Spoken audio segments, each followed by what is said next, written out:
I am Red Ibis Coach. My name is Heather. If you are interested in coaching, I still have spots available and they're filling up. I really only have two spots left. And then because of my full-time job, I wouldn't be able to coach beyond that.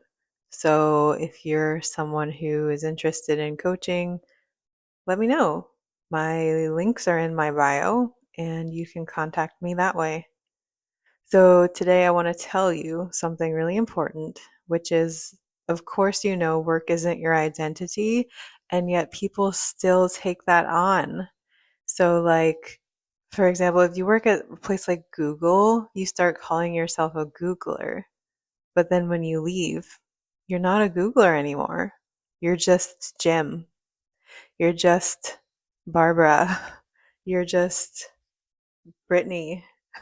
So, if you start wrapping your identity in your work, that means that you will stop being yourself in the rest of your life. You'll start to more and more identify with the type of work you do and the praise and validation that you get at work, and you will leave less and less of that for your personal life, especially if you work long hours, especially if you have a lot of bills to pay.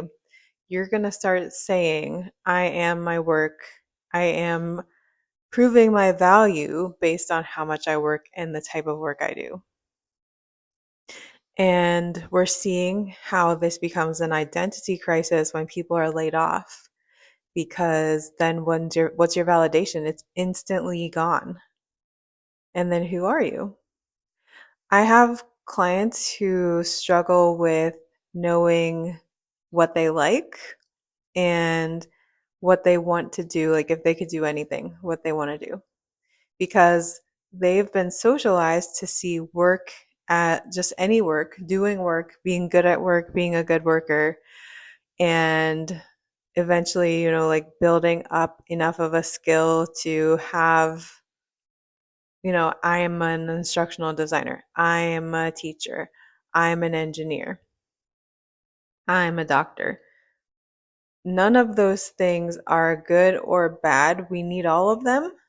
Um, and when we kind of say, like, I've been a blank for however many years, when I say that, for example, that's just so people have a context for whether or not they should listen to me.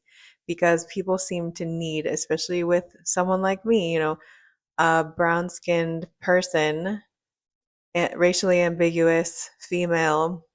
Why should you listen to me? Well, when I say I have 10 years of experience in something and I've lived in three different countries and I have 4 degrees, then maybe you start to think you can listen to me. But just by looking at me, probably you don't want to listen to me. And so people use that to, in American culture, in US American culture, they use that to place people and decide whether or not they're worthy. And people get stuck in the trap of thinking that that's how they should, measure their own worthiness, measure their own value.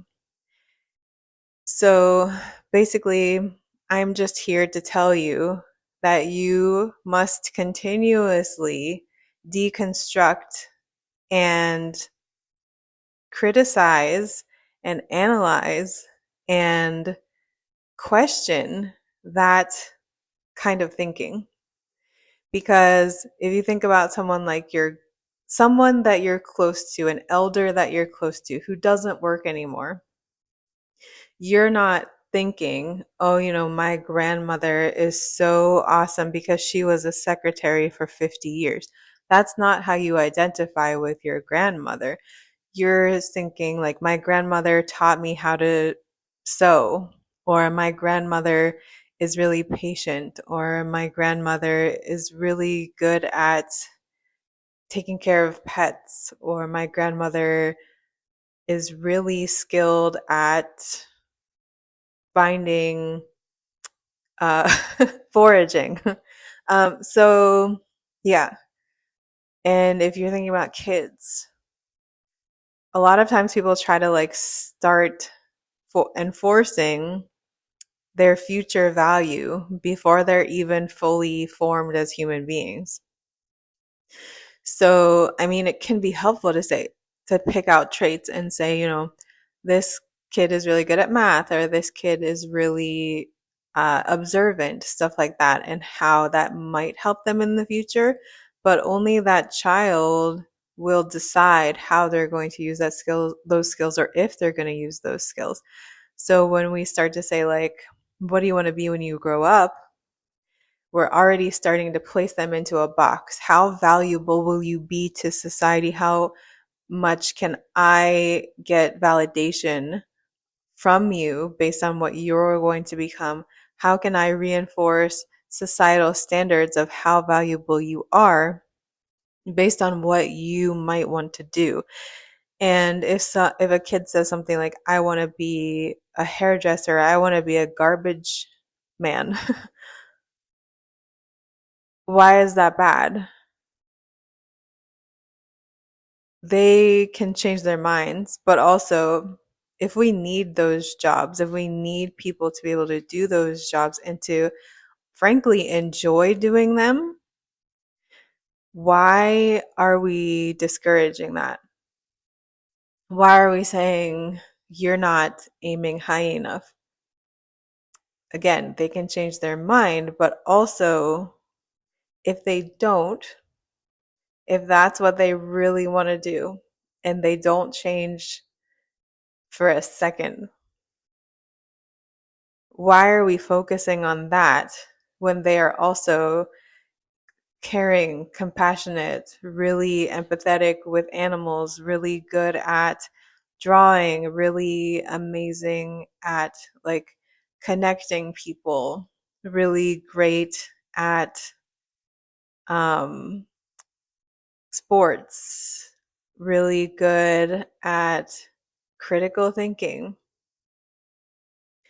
That's also the full picture of who they are right now, and not a projection of what they're going to be or how much value they are going to be appraised for in society. And if they're doing all these things right now and that's who they are right now, why doesn't that get as much focus as like what they could become, or what they are, like what they're striving for, how productive they're going to be, how much money they're going to make? When we focus on the output that the person can do in a way that focuses on a W-2 situation, how limiting that is for the child. And when we do that to ourselves as adults, we're reinforcing a value system that we didn't consent to, and we aren't questioning.